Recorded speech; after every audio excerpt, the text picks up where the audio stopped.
Okay, what the fuck is up? What the motherfucking business is? Cold Hard Facts Podcast, episode 201.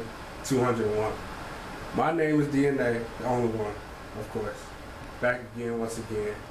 And I have a very, very special guest. I have the third with me. Yo, what's happening?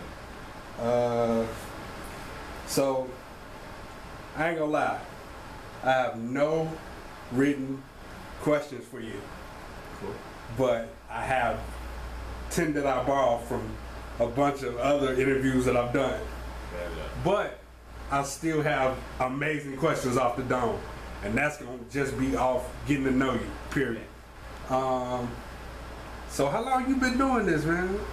I've been wow, that's a great question. I've been writing since I was 10, 11 years old.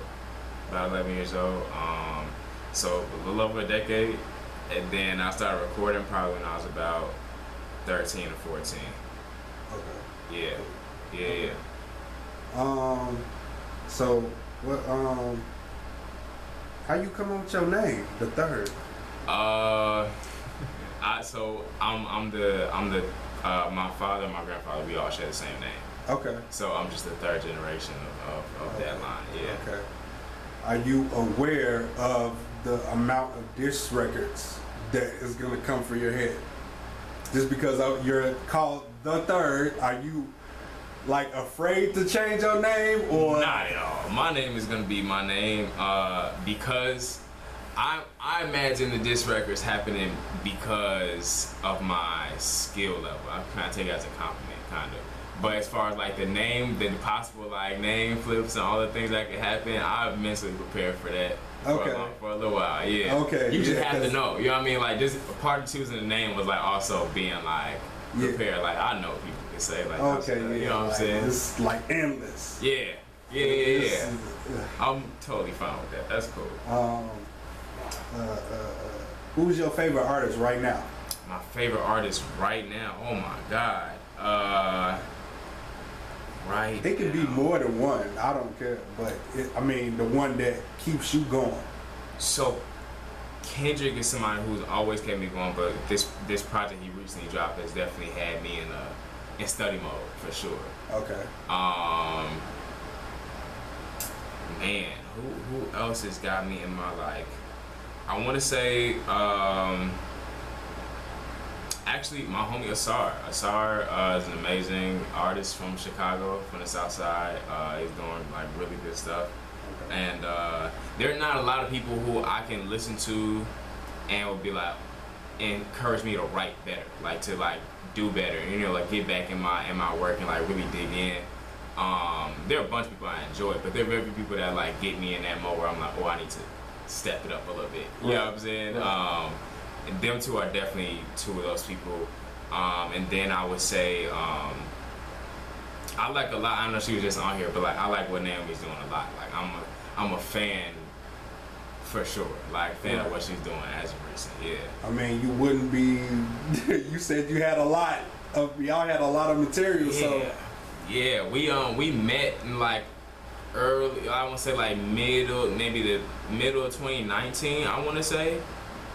It seemed like it's been a lot longer, but we met like toward the middle of 2019. Got locked in the studio with our engineer Jacob, and we cranked out like with no exaggeration, like 15 songs in like a month, in a span of like 3 months. Okay. And now we just we like every once in a while we'll text each other like, hey, which one of these we want to drop? Like, you know, you got a project coming out, like what's gonna be on it, you know what I mean, like type thing. So and they not too dated to where you can just put them in any piece of with anything. Sometimes I'll run back through, like on my Google Drive, I'll run back through them and I'm like, nah, this still fire. Like this definitely still fire. What you waiting for is my last single I dropped before this project that me and both are on. We recorded, that was like one of our first like 4 songs that we recorded together. Okay. And I'm like, it's one of them things that like, that's how I knew it was good.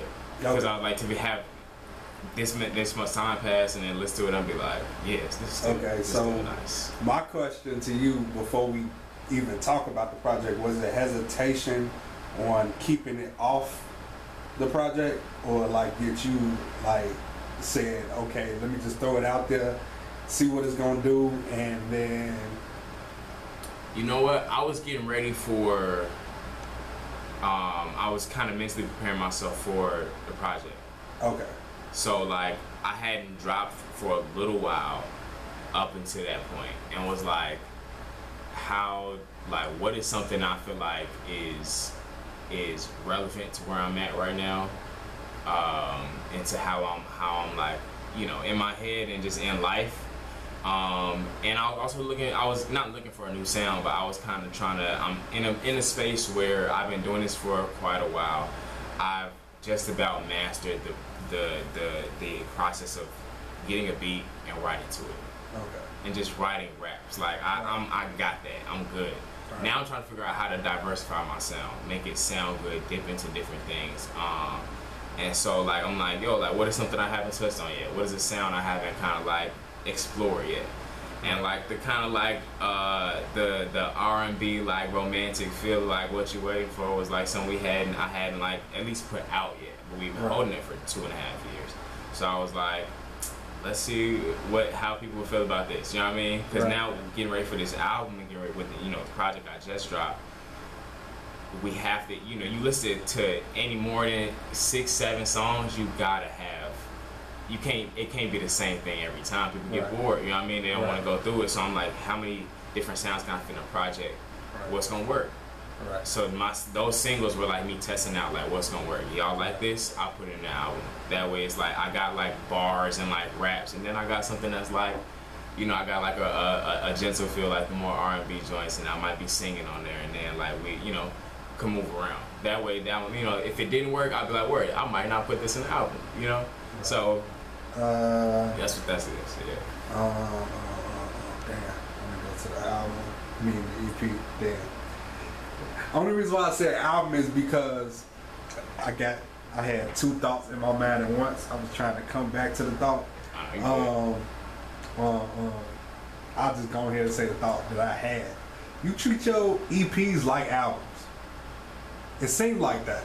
It just seems like that from just outside looking in. Because now that I'm a fan, I'm seeing like before Color, like before Color came out, like I can say that what was that other one? This, that, the third, and the third, like that didn't sound like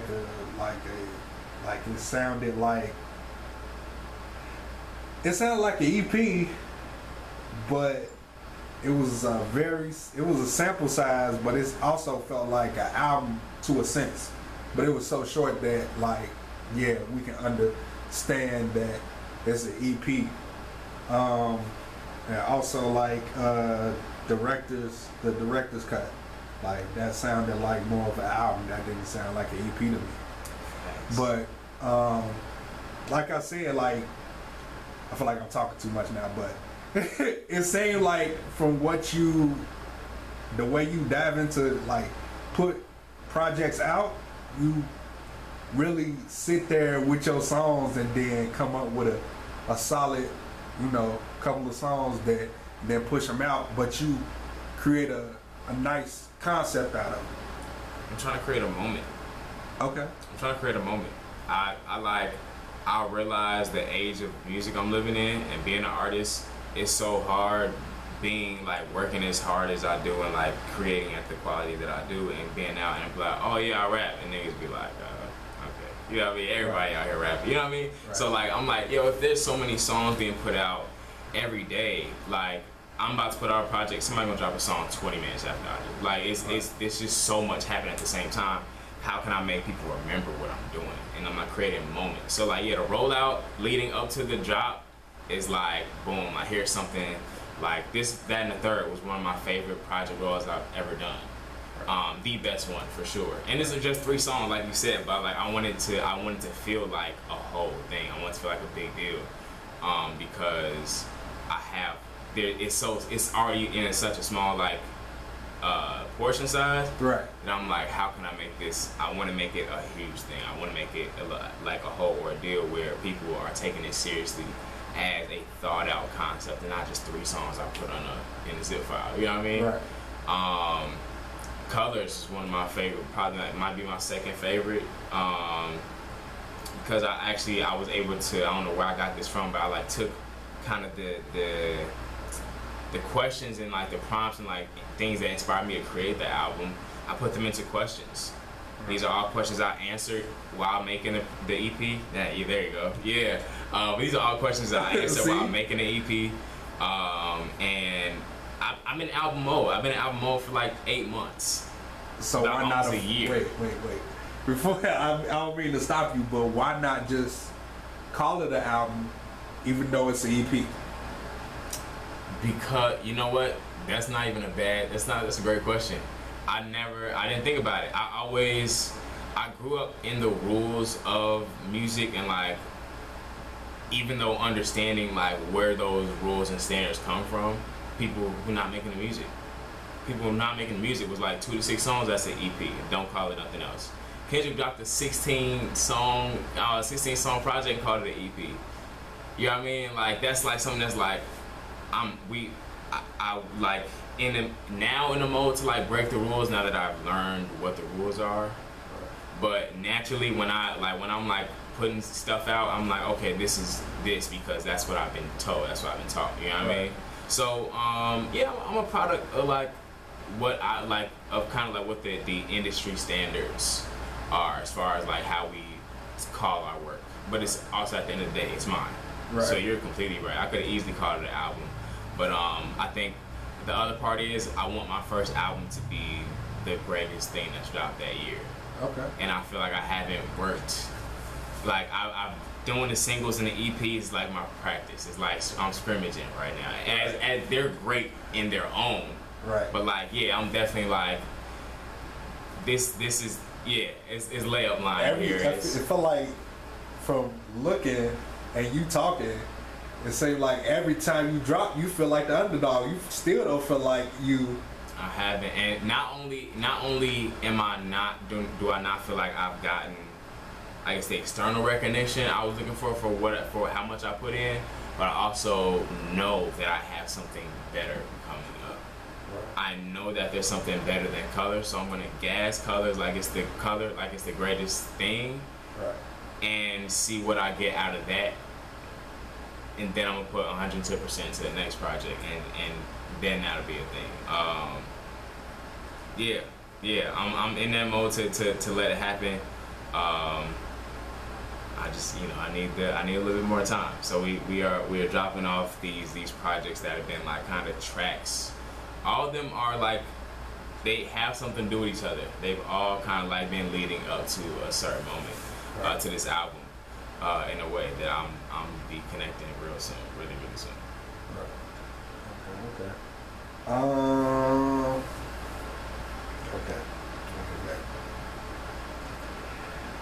Okay. After this, I'm gonna get into the album. I mean, the EP. Top 3 albums of all time. Yikes. They can be recent. It can be old. 3 albums of all time. My top 3 albums of all time might be B by Common. Okay. Miseducation of Lauryn Hill, and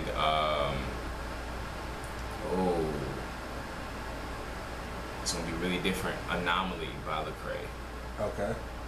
I grew up in a very Christian household.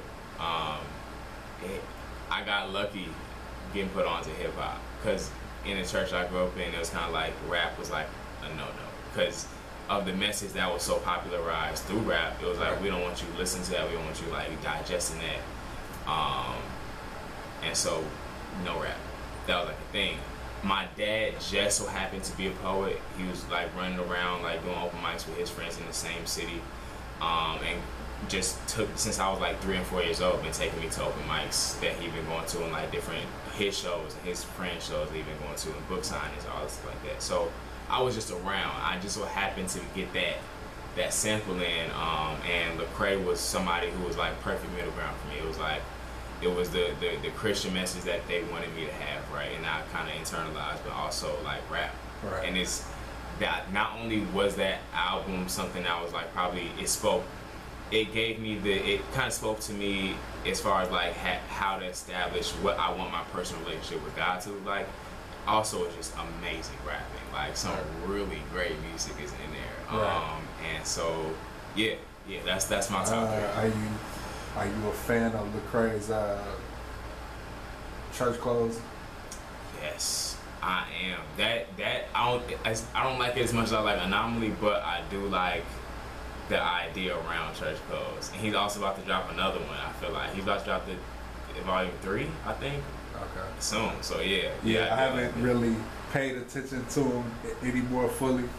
I've been like all mainstream, and then like I have my little touches with the underground scene. You were part of the underground scene.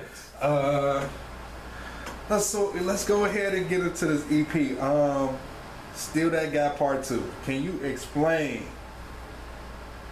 like how Off the Ropes, Still That Guy, I feel like it's totally like completely different from Part 2. Like completely different. Yeah.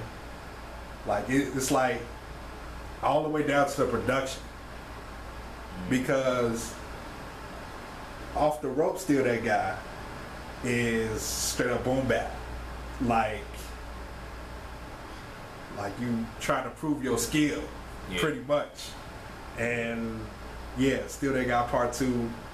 Like, explain the direction you took doing that. So I produced Off the Ropes and Still That Guy Part 2. Okay. Which is something I'm super proud of. I just started producing 2 years ago. So like to have gotten to that point where I'm comfortable with, I'm very proud of myself. Off the Ropes is a 2 parts in one song. Off the Ropes is kind of like the whole song is a testimony to like my perseverance and my like enduring hard times, being able to push through. Right. So Off the Ropes is like game day energy. Like it's very, you know what I'm saying? It's a lot happening. The sounds is like grand, like everything is like there. And then Still That Guy is like after you're done with the game, you're in the locker room getting changed, you're tired, you probably up by yourself, you know what I mean? It's like, that's why it's like a very like a slower type of energy where I get to think more. Right. I've been an athlete, I've been doing organized sports since I was like 3rd, 4th grade. And so like I realized, especially getting older, like when I'm playing sports and like being tired and like having that after the game moment is when I get to think the most. And so that's where a lot of my thoughts is coming from. Still That Guy was about me having questions about my personal and my intimate relationships, being like all my inhibitions, like everything that was like keeping me from like going fully into it. Am I reaching for glass in my hands? Do you miss me like when people miss Ask Rap Chance? Like being able to like, yo, like, am I actually going to be cared for in this space that I'm like, people are, you know what I'm saying? Ain't nothing wrong with coloring book chants. Let me just say that. Facts. No. There's nothing wrong with coloring book chants. And I'm like, yo, like I want that. I want that really bad, but I don't know if I'm gonna be cared for in this space. I'm scared of like putting myself out there like that. That's what Still That Guy was, right?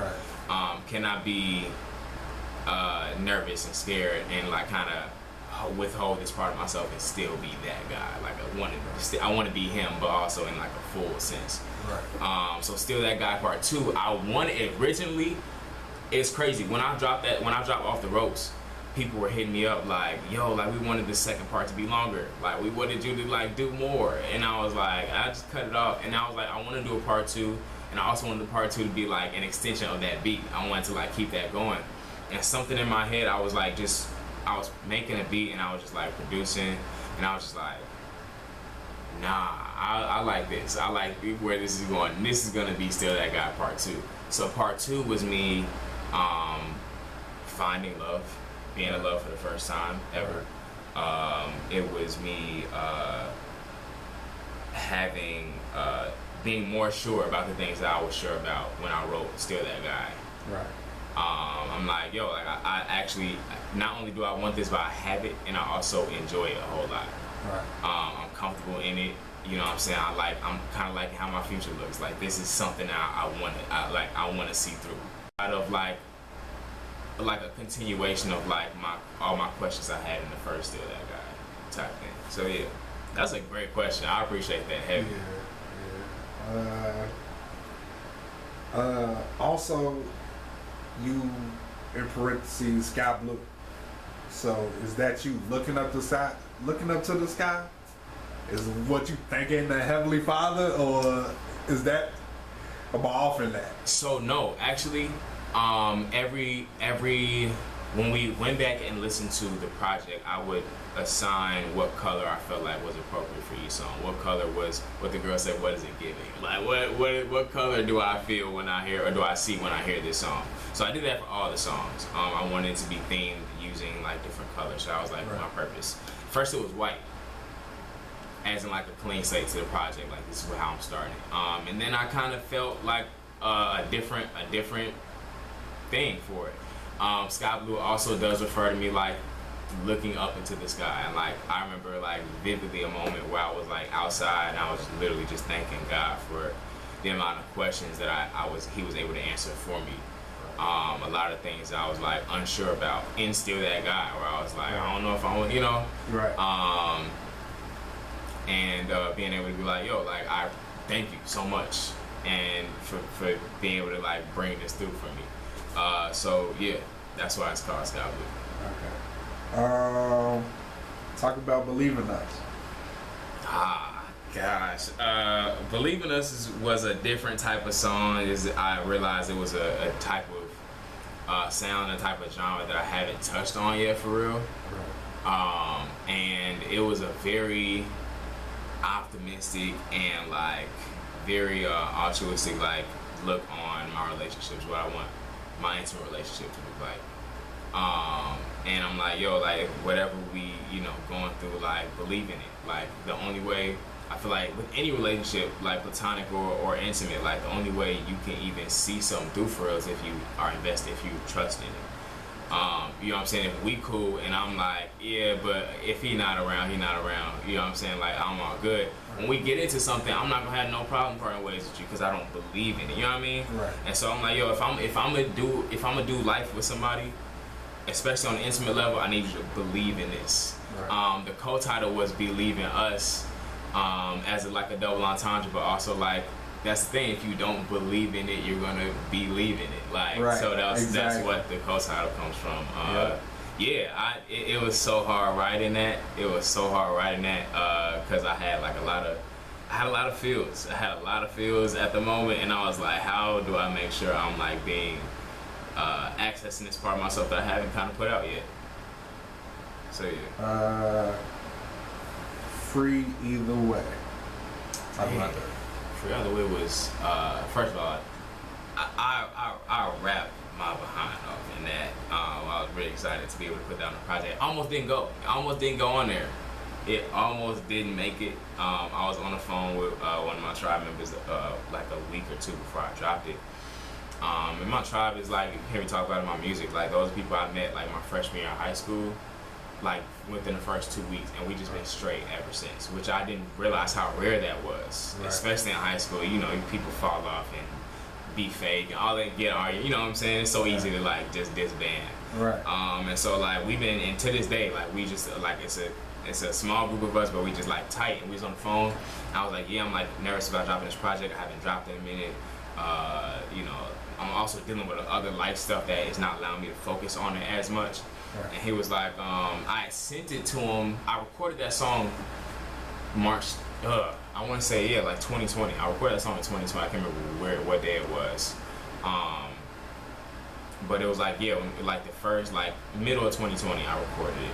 The studios had just opened back up. And I was in a space where I was like, yo, I'm gonna make it through this.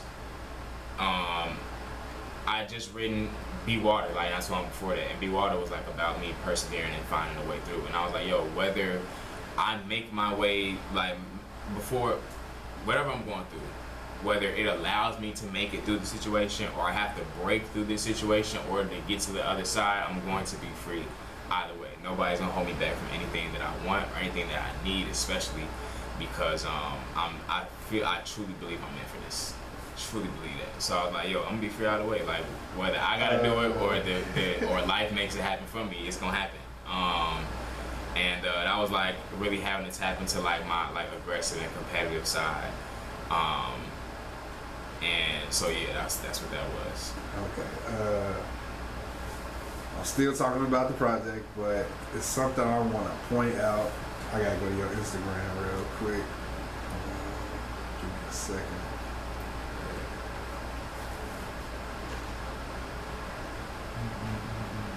So the track list on your Instagram is way different from what you put out in order. Was that on purpose? It was. Well, yes. When I put out that track list, I wasn't sure about how I wanted the order to go.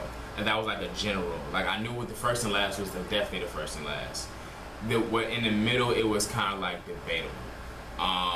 And it wasn't until literally I was putting through distribution that I looked at it and I was like, I want my music to like be like a roller coaster of sorts. That's what whenever I do projects, I want it to be like, whether I'm starting this way, I don't want to put like a bunch of like high energy songs in the beginning and then, a bunch of like mellow and neutral stuff toward the end. I want it to be like something that's like followable that you can like go up with and then come down with, back and forth. You know what I mean? So like I looked at it and I was like, this project would be a lot more interesting if this was right here. And I just like switched the joints like while I was putting it through distribution. Like I'm like uploading all the files and like making sure splits is going to where they're supposed to go. I'm doing all that and I'm looking at it, I'm like, just switch this to this here. I can't remember what the original order was when I posted on IG, but I was like, yeah, I think it would go harder this way. Okay. Yeah, also people can go ahead and listen to it in that order and see what happens. Like, I don't know. So yeah, it's really, I like that part. I can be as intentional as I want to. Like people, a lot of things I'm saying right now is why I love doing these types of interviews and you asking the amazing questions you're asking, because nobody will really, especially now in my career, nobody's looking for me to say things about it type thing. You know what I mean? So nobody's gonna know how much background goes into this unless I say something.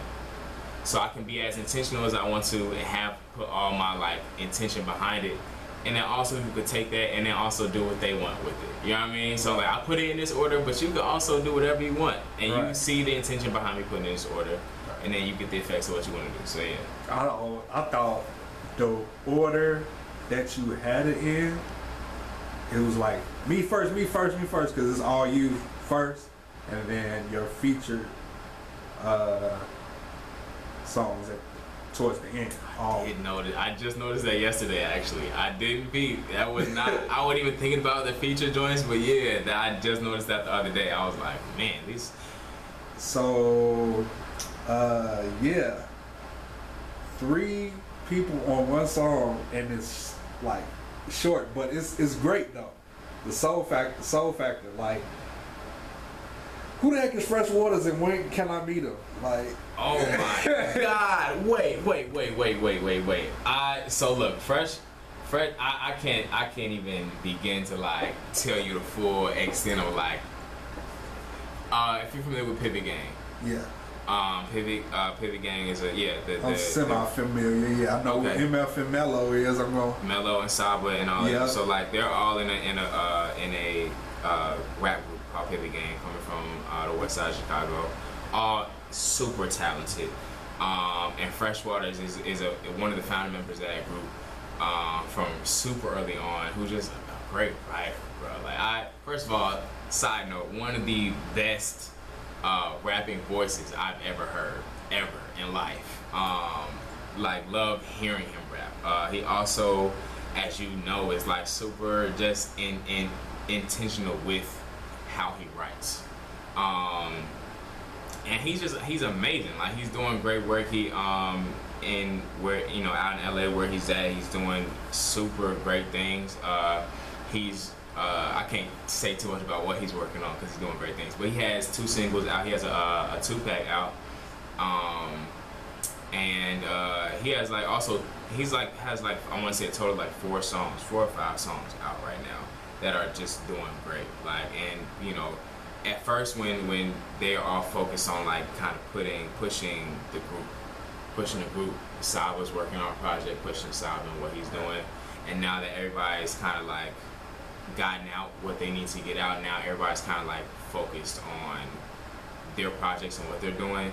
And then also like Fresh is now having time to like really get himself in a place to like put out a project. We were just talking the other day. Literally, when I tell you Fresh is we had, when I think the pandemic first started, we locked into the studio that Pivot records at. And we would just get in there, and one of us was like, hey, you got beats? Like, one of us got beats, and we'll sit there and write. And we would, for like 3 weeks, we were doing this. 3 weeks in a row, we were doing this, and we would just put a time on the clock, turn on the beat, and just write. I'm super into layers. I like metaphors, I like bars, the similar, all that good stuff. I like that. And so that's what I was trying to do. And so I'm like, we're writing, we're making music, and he was just killing. And then we would share after, and he was killing me almost every session for the first 2 weeks, because he has is not everything he says is super layered. It's not exactly like a metaphor, but it hits. I had to talk with my granny about shaping up old ish. Gotta watch what you eat. These beats, I won't quit. Like, it's nothing complicated about it, but it is definitely like, it's heavy. You know what I mean? He's a poet. He's a poet. He's super talented. And he was like killing me, like I'm like, yo, nothing I'm saying is hidden like that. And so I learned through Fresh how to be more intentional and more like with my word choice and with my like, with my message, just in one line, how to make it like hit harder than trying to add a bunch of other, you know what I'm saying, stuff around it. So yeah, shout out to him. I want to get y'all in touch for sure. Talk about Soul Factor. Soul Factor is my favorite song on the project. One of my favorite songs I have out ever. I was most excited for the intro when it came to the project as a whole, but as far as just songs that exist, Soul Factor is my favorite song. I had the idea for it after I can't remember what I've been listening to that got me in that mode, but I did grow up in church. I always loved that church sound. I'm like, I absolutely love it. So like being in that space to create that, I got the beat and I was like, yeah, I want to write to this. I wrote 2 verses. I had 2 verses, not a hook idea. I might have had a hook idea, I can't remember what it was, but I definitely had 2 verses for sure. Right. And I was like, man, I'm gonna drop this song. And then time moved on. I think Fresh had called me like right after I finished it, and we just had a talk, and I was like, you know what, he would sound really good on this song. So I've known him since like 2017, 2018, and this is the first song we've ever done and put out. And I was slightly nervous because I was like, I don't know if he gonna want to do it. You know what I mean? Like, this is like one of the big homies. Like, he's doing great things with the group and with the class that he's doing it with. And I'm good at what I do, but I also know exactly like where I'm at in my career. I'm like, he might not, So I came up to the studio. I was like, yo, I want you to meet me here. I got something for you. He was like, word. And I was like, cool. So this is what I want to do. The song is about, he was like, shut up. And I was like, oh, word. He was like, just play it, bro. If I feel it, we gonna make it happen. So I just pressed play. All I had in that song was the first and second verse. No, I actually didn't even have it recorded. This is before I was doing demos. Okay. Usually when artists are doing collabs, you'll lay everything on a track, right, besides what they need to put on there, and then you send it to them. Right. I wasn't even doing demos at this time. I was a lot less prepared, and I just played the beat and rapped it. And he was like, this fire. He was like, let's make it happen. I was hosting open mics at the Harold Washington Library at this time. Every Wednesday I would do the immediate open mic. So I ran over there. I showed it to him. He said yes. Ran over there to host that. Came back. His verse was done. I totally forgot I had reached out to Eric Trayvon, who I met through Young Chicago Authors weeks before that.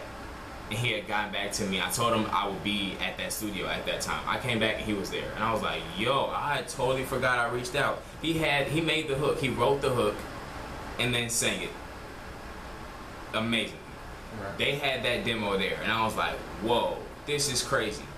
Pandemic happened March 13th, 2020. We had a studio session. I had a decent amount of bread, and I just booked hours where I was like, I have a bunch of songs that I want with people, and you know, I have people, and I'm like, I just hit them all up. Like, hey, I'm gonna be here at Classic Studios from this to this time, and they were like, cool, and they just came in at different times and recorded the songs that I wanted to be on there. So 2020, March 13th, we recorded that song. Eric Trayvon came, Fresh came through. Naomi was there, and we all just got all the songs we needed. I think we might have done What You Waiting For there too. I want to say, nah. Can't quite remember. But we got all them songs done there that day, and it was like, it was crazy, like to just have all that done the way, even better than I expected. I never expected Soul Factor to sound like that. I don't have that type of vocal capability. I just had the raps. Like, I just had the raps, and I also knew that I was gonna have a bunch of other, like, more songs on the project, so I wasn't concerned about trying to rap long. I had that. That's probably the shortest verse I've ever written ever. I wrote it, and I was like, oh, this is nice. And I actually, when I tried to do those those two verses, I tried to do two verses on it, and Fresh was like, I don't think I've heard you hit the way you hit like that first verse. That second verse is alright. And I was like, I don't know how I feel about that, because I don't think I've ever written a bad verse. But he was like, yo, this first verse is important. Like, it does something for the song. The second verse is you rapping, and you do that all the time. Like, scrap that. It might come up on something else, and then, you know, somebody asks, I'll be like, yeah, that was supposed to be on Soul Factor. Right. But looking back at it, I just looked at it the other day, I was like, yeah, that didn't have to be there. He was completely right. It didn't have to be there. So yeah, we recorded that day, and it was like, yo, it's literally, I was the first couple times I listened to it, I was near tears. Like, this is great. Like, I can't just overdo it. Yeah. For me, with MF and Mello. Yeah, same thing. Same thing with bringing it to him. I was like, this is MF and Mello. Like, I'd known him for a while. I met all of Pivot Gang one at a time over like the span of like two years. Fresh was the first person I met and got cool with. Then it was, I want to say it was Mello right after that. No, it was Squeak, because Fresh and Squeak are brothers. So Fresh told Squeak about me, and we got cool. And then it was Mello. And I was like, I don't know if Mello's gonna want to do this. I know he's doing like a lot of great things, and like, I don't know if he gonna, you know, he gonna send me my stuff my way. Like, and you know, I had to trust the relationship, the foundation we laid. Also, if I didn't send it, it wasn't gonna happen. Right. If I sent it, there was a chance it would happen, but if I didn't send it, it wasn't gonna happen. You know what I mean? Right. So I'm like, let's just do it. So I was like, hey, I'm trying to come up to the studio. I want to show you something. I got something for you. He was like, word, let's make it happen. Showed him what I had, and I actually had a demo at that time. I want to say I had a demo, and I wrote the hook, everything, and he was like, yeah, I like this. This is like a year ago. Ooh, no, it wasn't. It was during quarantine, so it was like also around that time, and I was like, what you think? He was like, yeah, this fire. He was like, and so he was like, talk to me about what the song is about. And that was something that I didn't really, I appreciated him for doing that too, because he was then able to make his personal connection to it based on what I felt like the song was about for me. Right? And it's like, yo, I'm out doing all these great things. I got homies who are in less fortunate positions, but they are like 110% supportive of what I do. And they're like, yo, you the one. Like, they literally tell me every other week, like, you're the one, bro. Like, there's no way in the world that you are not where you're at for a reason. You know what I mean? So we're gonna do everything we can, even though we don't got the same platform, we don't got the same, you know what I'm saying? Like, me and Fresh was just talking about the other day, like, we got people who backing us. Like, we're meant to be here. And I'm like, yo, while I'm out doing these things and like making a way, folks got my back. Like, they are present for me, and I appreciate that so much. So I'm like, yo, watch my back for me. Like, these people are for me. I got a lot of things going against me, right? But these are people who are here like for me. So I sent the song to Mello, and I was like, this is what it means to me. Like, we sat down and talked about it, and he was like, yeah, identify, which made the song go harder. Because it was like, I personally, when you feel something, it's like you feel it. So he wrote that verse like a year before we got a black quarterback. And so to hear that song when the news dropped about like the Bears, like, and I was like, yo, he definitely just spoke about this like a long time ago. So we recorded a demo during quarantine, and then it just because of circumstance and, you know, people having different things to do, took us 2 years to finally get a final version of the song. And so we recorded that, like I said, during quarantine, where everybody was locked down. We recorded a demo for it. It's an idea. He put the verse down. I absolutely love the verse. And I did something that it took me a lot to do, because I'm a fan of his work and like what he does and his artistry, and I know how seriously he takes it. And I was like, yo, this verse is nice. I think you can execute better. He was like, he just looked at me for a while, and I was like, I think the verse is fire. Don't change anything about this verse. This is great. I think we can just execute the verse better. And he was like, nah, I completely agree. And I was like, oh, bet, cool, all right. So that was quarantine 2020, and then we recorded the final version like 3 weeks ago. Wow. So it took us a minute just scheduling, and I know he was also doing a tour. He wasn't doing a tour. I was probably working, and, you know, happenstance. But we got it done, and it was like, this is what we wanted it to be. This is exactly what we wanted it to be. Right. And extremely grateful for them. Yeah, good people. Okay. The last track, Colors. I guess that's the title track, pretty much. Yeah. I wanted it to be called Colored, and then I wrote the hook, and I was like, I'm saying colors in the hook, so let me go ahead and fix that. But yeah, Colors is probably, I would say, the most important song on the project. I've gotten comfortable with knowing that the most important songs, that like the most heaviest, the ones I have like that I'm saying what I want to say, the message that I want to convey, it's not gonna be the most popular, with the exception of my last EP. Fully Realized, I feel like that was the message I wanted to get out. Like all the other things like personal to me and all the other stuff, but like Fully Realized was the one I wanted to get out, and that ended up being the most popular song on the project, which I love. But Colors was like, yo, it's a heavy subject. Right. I'm talking about some stuff that I've been going through for the past year that are super personal and pretty heavy. Also has 3 verses in it, and I don't know when the last time I heard a 3-verse song, especially like, you know, when we're making music. I know a lot of 3-verse songs I like, because I'm just into like, you know, older artists, but as far as like the line of artists that I create with, right, we not doing that. You know what I mean? Yeah. So like I was like, I'm okay with that. Like, I'm cool. That's fine. People who like it are gonna like it, and see, I'm doing myself a disservice if I don't put it. Now I feel like I gotta like talk about how important the 3rd verse is. Like, okay,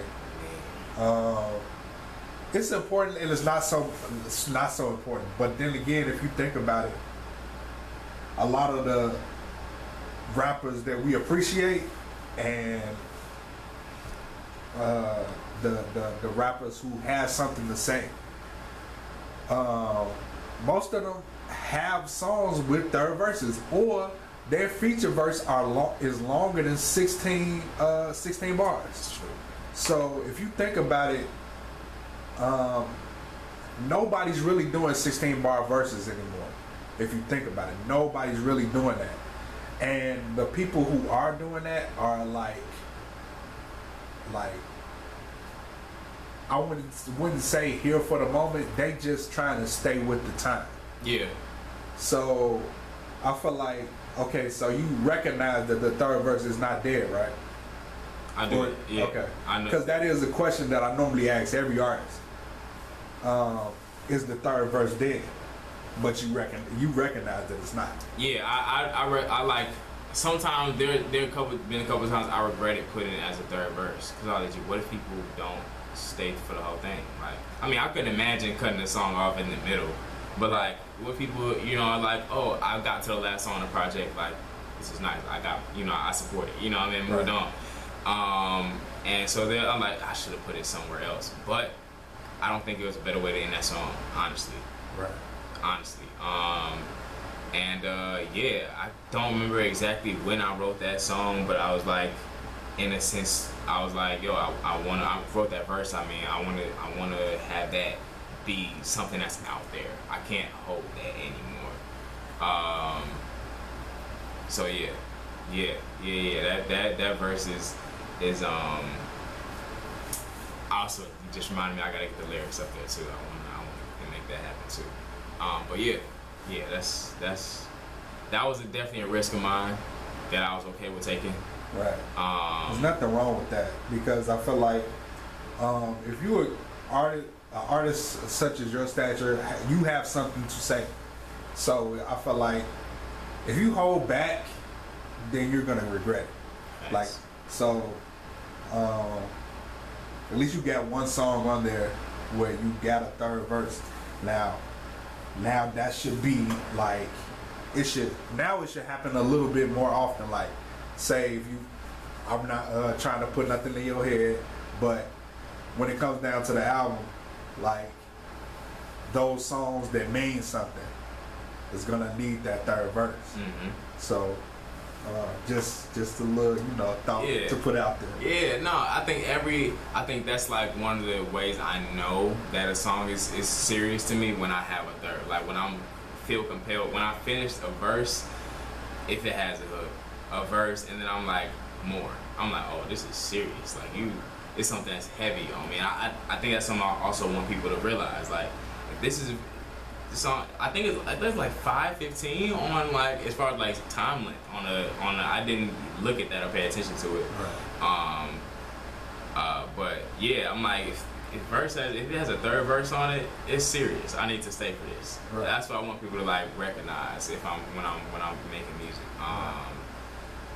I want to have that like that feel for sure. All right. Okay, since we More talked third about verses. yeah, More so please, more third verses.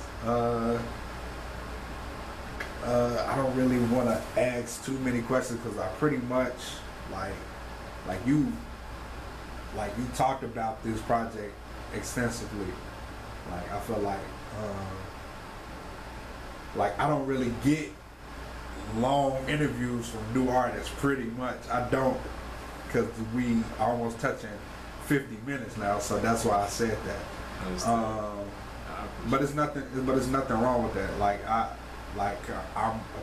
appreciate the fact that you is fully extensively talking about your baby, which is colored, like, because that's your baby. It's out there now for people to listen to. What's gonna be the next video? The first video we're gonna do on, man, I like this a lot. So I'm gonna start talking now. I have the first video we're gonna do is for Still That Guy. Okay. It's gonna be super simple, but I think it needs. I just started therapy 2 weeks ago. Okay. That's something I just got into as a me, but also I recognize as like a black man, I was like probably one of the hardest like things for me to like come like embrace for real was like starting therapy. And so like at the beginning of the song, you hear me talking to a therapist. It's like, yo, like, hey, like this is something I'm going through type thing. And so like I want to have that setting, I want to have that feel. I wanted the video to be intimate. It's gonna be like nothing too complicated. It's gonna be simple. That's gonna be the first visual that drops. And then after that, we're doing I Wanna Do For Me is gonna be next. I would like to have a visual for everything, but as far as like official music videos, we gonna definitely for me, Still That Guy is gonna have one, and we're looking to do colors. We'll see how that goes. Okay. Are you aware that you're difficult to find, like, on YouTube, but you got a YouTube? I realized that a while ago and was like, I just kind of had to. I figured if I keep putting stuff out, which is something I'm gonna do. We're gonna do like a visual overload where it's gonna be like a lot in a small amount of time. I'm excited, but we're gonna have some shorts on there. Everything. I feel like if I keep putting stuff out, it'll get me to where, like, that's what was same thing was on Spotify, Apple Music was like really hard for me, and now I'm like top option, which is fire. Right. So yeah, it definitely got to be specific with the search for sure. Like me, and then whatever you're looking for from me. Like me, the third, like, you know, whatever. What am I doing on YouTube? The third, like this, that, the third, or this, the third. That might be confusing. Fully realized, like that. That's something that you can easily like find. But yeah. I realized that a little while ago, and I was like, I feel like I gotta keep putting stuff out. Don't worry, we're gonna make sure, like on YouTube, we're gonna just say it free. I'm gonna make sure, forget it. I'm just gonna tag your YouTube. So there you go. Bless. Like it's not gonna. That way they know exactly where to get to you, and you're good. But do you want to get signed? I'm anti-label as far as how it's made right now. Right. I am okay with the idea of getting signed. It just has to be right. Okay. It just has to be right. Like, you know, if I can't say a brand, but like if, you know, they come up to me and they're like, yo, like, we gonna give you what you deserve, and also, you know, the things you spent like years and years crafting and working on, we're not gonna totally rob from you and separate you from. Okay. Yeah, I'm with that. I'm with that. Yeah, that's. I don't know what label doing that. Exactly. But like that's all it seems like now. So as of right now, I'm like, I'm straight. I'm good. Okay. I'm good. Yeah. How do you stay inspired?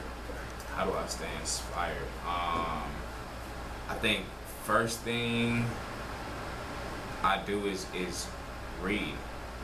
People, I just had one of my students ask me the other day, like, yo, I wanna rap better. I wanna, like, yo, you have to read. It don't have to be like, you know, any like thick like glossary type. You know, it don't have to be nothing crazy like that. But just read. Just like a myriad of different like books where you learn the word myriad. Like, you know what I mean? Like where you just like read about different like paths of like beliefs. These are things that not only inspire you to use different types of language, but also you learn different types of like lifestyles and like belief paths and like different things that you can touch on as far as concepts are concerned. That's the first thing.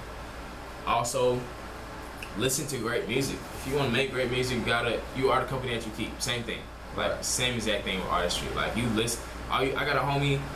Like all he listens to is Herb and Shiesty, and then he like send me unreleased joint, and I'll be like, this is Herb, bro. Like this is Herb. And there's a moment where you have to realize like, yo, if I want to hear this, I'm gonna listen to Herb.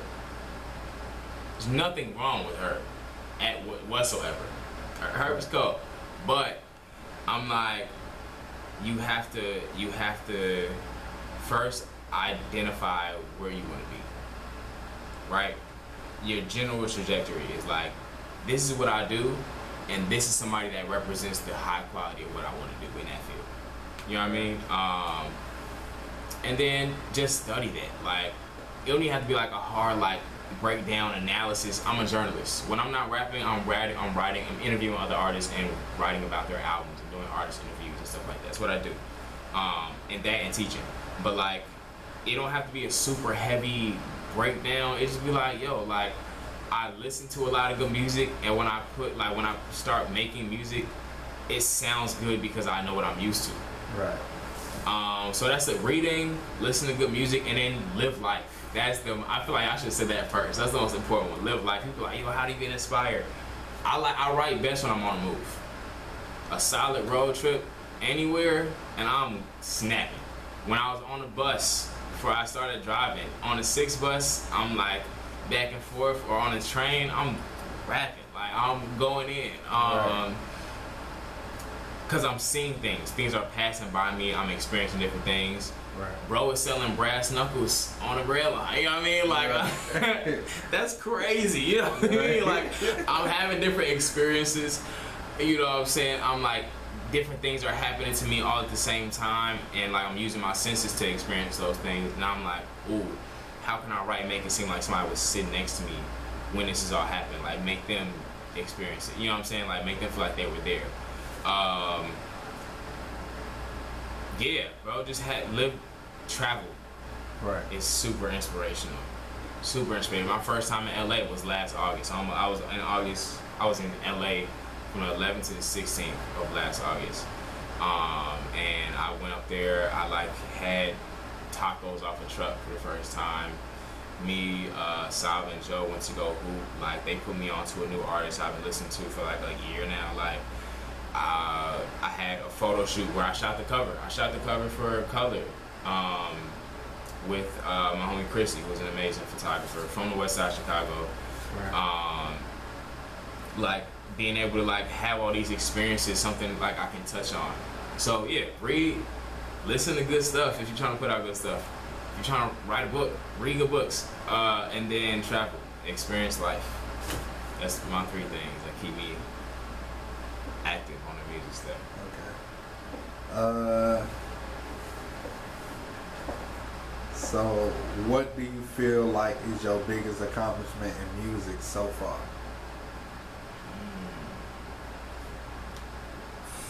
Okay. So my first thing, being a teacher and being a mentor, I've been blessed to be in a position where I can influence other artists, younger artists.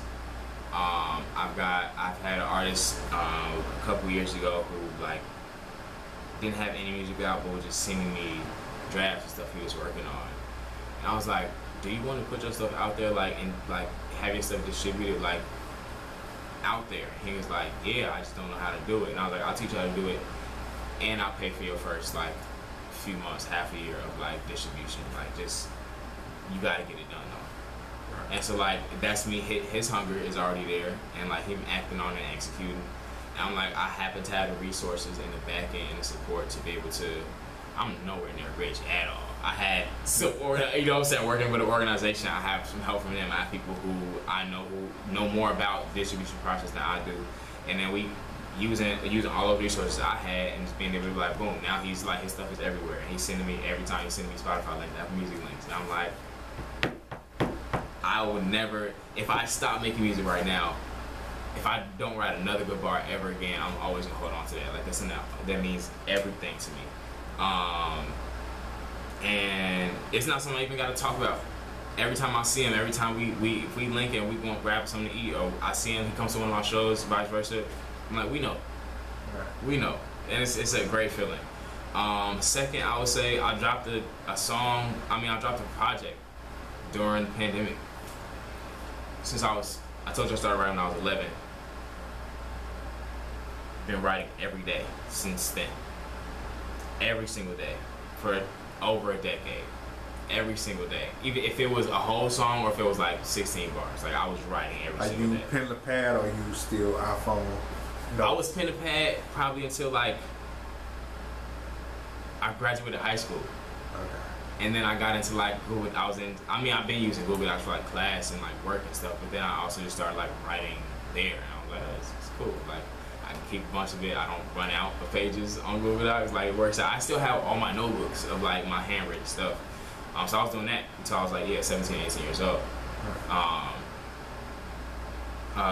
But pandemic started, March was like 14th. Right. I feel like everybody know like that day. March 14, 2020, I went 3 months. 2.5, 3 months without writing couldn't think of a single thing. It was so unstimulating. Like, I was just like so caught up in what was happening and how fast it was happening. And then also just being uninspired, I was like, I can't think, nothing I write stays. Like, it just does not work. And I was 2.5, 3 months. It was the craziest thing. Everybody was like, oh man, like, writer's block. And I was like, no nigga, I've been writing every day for 10 years. And then this happens to me.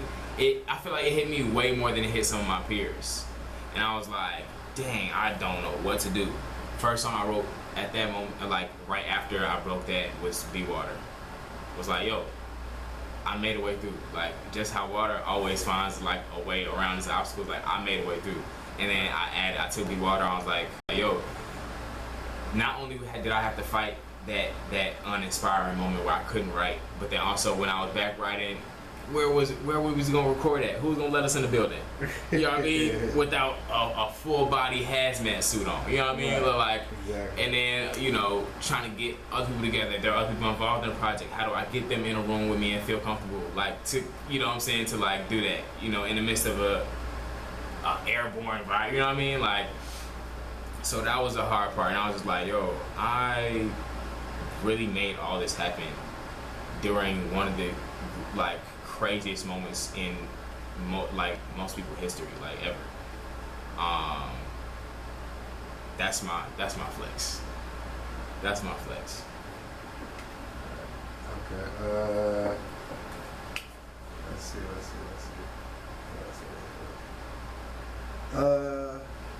This is gonna be my last question, man. I kept you for an hour. I'm with it. Favorite producers that you want to work with?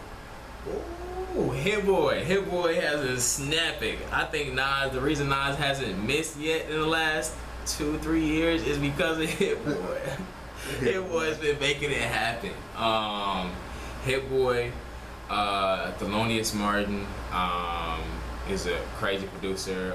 Working with Save Money and then all of them just nuts. I'm aware. Yeah, Hit Boy, Thelonious Martin, and just in life, just people I'm inspired by. Like, these are Ninth Wonder, somebody I want to work with. As far as like ones that I can see happening soon, Peter Cottontail. Peter Cottontail is doing like a lot of the production and like vocal stuff for Chance, Right. and a lot of his stuff. Like, I want to work with him too. So yeah. All right. This is where I'm ending it. I appreciate you for stopping by. Of course. You can give your shout outs if you want. Shout out people. Hey man, I'm super grateful for, first of all, everybody involved in the project. Thank you, you know, to everybody who's been listening, who's been streaming, who's been telling other people about it. Yo, that's so crazy because people be really gatekeeping music, especially if it's good, and to have listened to it and then be like, hey, I'm about to put my roommate on, like, it's nuts. I appreciate that heavy. Thank you so much for people who are coming to the shows and like making sure they people reach out to me and like hit me with the like, hey, I caught this bar, like this and this meant like something to me. That them make my day easy bucks, like every single time. So thank y'all to those people. Shout out to Naomi G, of course, for spreading good word and getting me here. Yeah, G, mad grateful. Thank you. You do this. You do this. You clearly do this. Yeah. Super thorough. So yeah, I appreciate y'all. Y'all are great. Mad grateful. All right, man. We'll see y'all.